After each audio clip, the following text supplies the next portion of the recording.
Hello, and welcome to this introductory video to the 5th grade. My name is Mr. Andrea, and I'm going to be teaching all the lessons for this grade.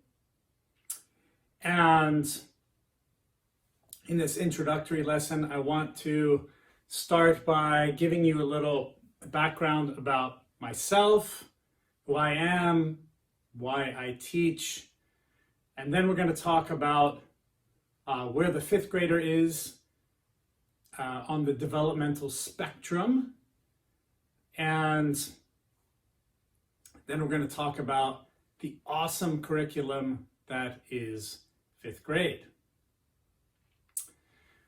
Okay, so to begin with, I am a Waldorf teacher. That's my background, that's my love, that's the path I deeply believe in. I sort of found my way, one could say by mistake or by happy accident or by synchronicity. I like to say by a kind of breadcrumb trail of obvious signs pointing me to the Waldorf school, and I went and I observed a lesson of, I think it was a combined 3rd and 4th grade class at that time. And what I witnessed there changed my life forever, because I saw students that were not just sitting in their seats the whole time, but were actually engaged with their bodies, or singing, or doing speech work. And they were also, doing seated work as well, but that included, hearing this wonderful lesson that was given in a very imaginative form, and then doing some artistically academic work about that lesson. And I was completely floored by what I saw, because I had never seen students so engaged, enthusiastic, and interested in learning. And I said to myself after that, whoa, what is this? I have to be involved. And at that time, I was even willing to give myself as a volunteer to the school, because what I witnessed was too inspiring not to become involved in. So I vowed to involve myself in it. Like I said, even as an unpaid volunteer, it just moved me that much. And I guess it's those things that we're willing to do, that we're interested in doing beyond the money, right, that are our true calling. And so one thing led to another. I originally got hired as a music teacher and an aftercare teacher, and then at the end of that first year, I was asked if I would take a class as a lead teacher, and I did, and the rest is history. So some other interests of mine and hobbies of mine that I bring into the classroom and into the lessons are as follows. So there are those that call me a bard. So that is a poet, a storyteller, a musician, one who traditionally a bard carries the lore of a people and some of its esoteric knowledge. Throughout history, bards have been known to be quite powerful. One had to be make sure that they paid the bard well. This is, the king or the chieftain or the earl. By the way, I'm not calling myself powerful in that vein. I'm just sort of reflecting on the bard. In today's world, I consider my task as a bard, to not just carry the lore of a specific people, a specific tribe, but to carry the lore of humanity. And being a Waldorf teacher gives me a really good excuse to do that. Needless to say, as a lifelong musician and a writer, poets, I bring a lot of that into the lessons. So, you know, the children are going to be doing speech work, they're going to be doing reciting poetry, they're going to be singing songs, and that sort of thing. Okay? Something else that I got really into in my youth was aviation, and kind of going along with that is world travel. I've been to 4 different continents, and so I bring those things into my lessons too, where applicable. And then, of course, how can one be a Waldorf teacher and an enthusiast about this world without being a nature enthusiast? I just don't see how it's possible when this world is primarily nature. And so that's another one of my interests as well as, you know, all of the curriculum. So one of the things I love to teach is botany, naturally. And, you know, also geography, I love to teach too, because having had experiences with different cultures, I can't get enough of different world cultures. I like to interest the students. I want to make them interested in different cultures. And hey, look, in this time where the topic of diversity is getting so much attention, what better way to cultivate that than to interest the children in as many different cultures as we can? And geography is a great opportunity to do that. Because really it's enthusiasm, it's interest in what feels other or foreign. That's what's going to resolve these problems more than anything. Okay? So when people feel inspired to learn about a different culture than their own, or a different language than their own, or a different religion than their own, you know, these are the things, you know, these are the soul forces that are really going to solve these social problems of the day. Okay.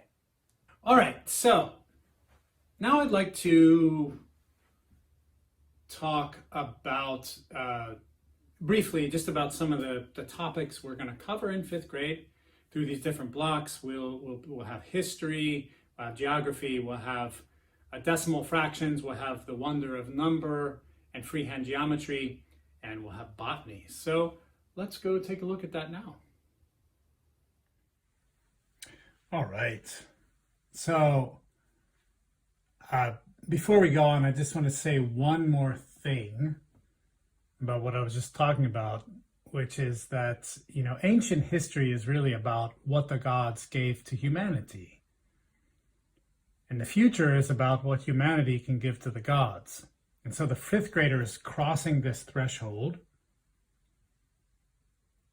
okay, between their early childhood and their adolescence and their future, between what they've inherited from the past and what they will give to the world.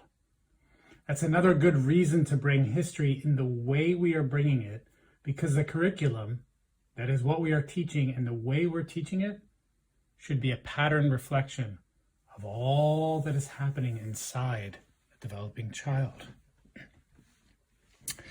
And so here in ancient history, we're starting with India. And here's a picture of Lord Shiva. Obviously, do a lot of artistic reflection here. Okay. And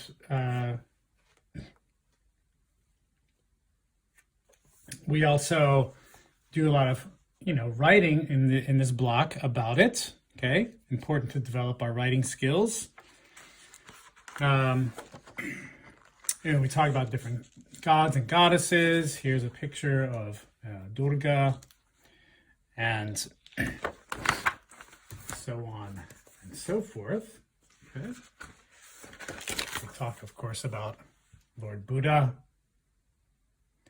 And of course, you know, we're doing different sorts of arts, right? Different materials. And then we get into botany. Now, botany is brought in an imaginative way. And the reason is because we want to give the children a sense for the forces that are at work in plants and, the harder concepts of photosynthesis and, the exchange of carbon dioxide and oxygen and all those sort of more material ways of looking at it. Those will come later, but first we really want to give them an artistic sense of what plants are. And of course, botany is a perfect topic for the fifth grader because plants are full of those etheric life forces. They're growing constantly. And so that's an outer reflection of the fifth grader. Another thing to say is that in the plants, we have an outer picture of a lot of our soul forces and things that are happening in our soul world. And so we get into that in the botany block as well. Next, we talk about ancient Persia, and not only the themes of light and darkness, but also the themes of starting to reckon with earth life. Whereas, food and living was sort of abundant in India with its year-round tropical climate, not so in Persia, right? There was a clear summer and winter. There had to be provisions made, okay? So the beginning of farming, of animal domestication, fire, and things like that. Next, we talk about Mesopotamia and all of its contributions to cultural development, like writing. Also irrigation, more advanced methods of farming, the wheel, astrology, and things like that. Then we talk about Egypt and all of its themes, like the weighing of the heart of the dead. The Egyptians were fascinated with the afterlife.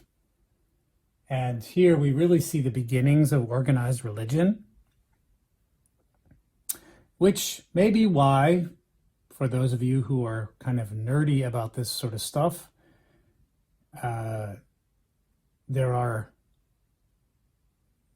hints, feelings of Egyptian things, even in Christianity. That would be why, okay? This was more of a continuum, okay? The other interesting thing about Egypt to mention is that, they mummified their dead, and we do have the children write an imaginative story of their own mummification. Let me see if I can find that. Yeah, my mummification story. And, just so you know, we do quite a bit of academic work in these blocks. And it is said that the Egyptians did that to get souls interested in coming back. Because if they mummified the bodies, then the souls could visit them and then want to come back to earth life. Next, we get into working with the metric system. Okay? And the metric system is important because virtually the whole world uses it. Only the United States doesn't. Of course, it's important for the children to work with both. The imperial system is more intuitive in a way. It's based more on the geometry of the body, whereas the metric system is actually a little more abstract, even though it uses a base 10 system. So we do metric measurement, lots of measurements, lots of estimations, that sort of thing. And of course, different mathematical operations with it. We get into ancient Greece, which we've already spoken about. And actually, we do Greek myth first. So like the Odyssey and Heracles and Perseus, stories like that. And also the Theogony, the story of the gods and goddesses. And then we get into recorded Greek history. So the Battle of Salamis, the philosophers, We can compare and contrast Sparta and Athens and some of the other city-states. And all the while doing plenty of artistic and academic work. We're also bringing in some grammar and things like that. We weave those into the lessons. And then we do freehand geometry. And this is an important block because it introduces geometry in an artistic way. It gets the children to use their own senses to make geometric forms without using the precision tools that will come later in middle school. So that's an important distinction here. The children are just doing this artistically at first. Okay, so no straight edge, no compass. We're just doing it freehand. And that, of course, matches the developments we're learning historically, like about Sumeria, Egypt, and Greece, where geometry became a really important thing. And then we get into a mini block called the wonder of number. And this is really important because, you know, we're doing some pretty rigorous math by this point, but it's all in the vein of discovery. The thing about math is that it sharpens the student's feeling for discovering truth, because math, there's usually a right answer and a whole bunch of wrong answers. They need to have that sense in them. And the wonder of number does that, but in a way that reveals beautiful things. Like, for example, this discovery. Every odd number can be expressed as the difference of two square numbers. Fascinating.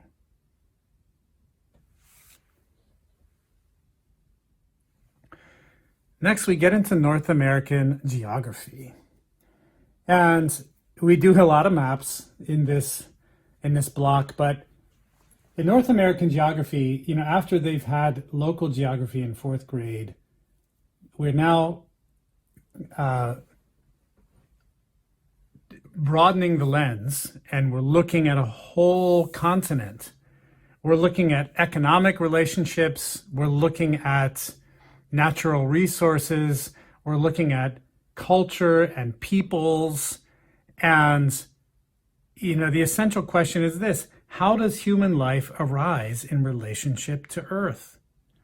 We want to cultivate in the children a sense for that, and we also want to cultivate in them a feeling for how things are the way they are in a modern world. For example, here on the Pacific coast, you know, you have a lot of coastline, right? So fishing, for example, is going to be important to the economy, okay?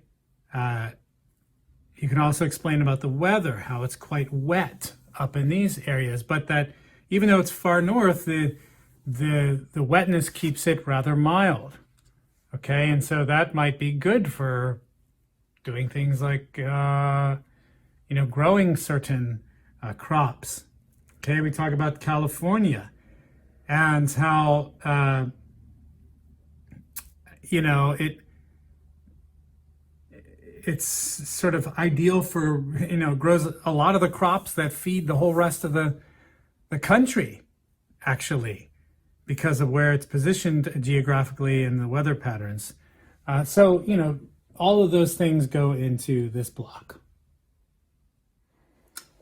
And of course, we finish with another botany block where we carry it further and even explore the relationships between plants and the animal world, like bees, and then also the human world, because everything that we do should ultimately come back to answering this question for the children: what is a human being?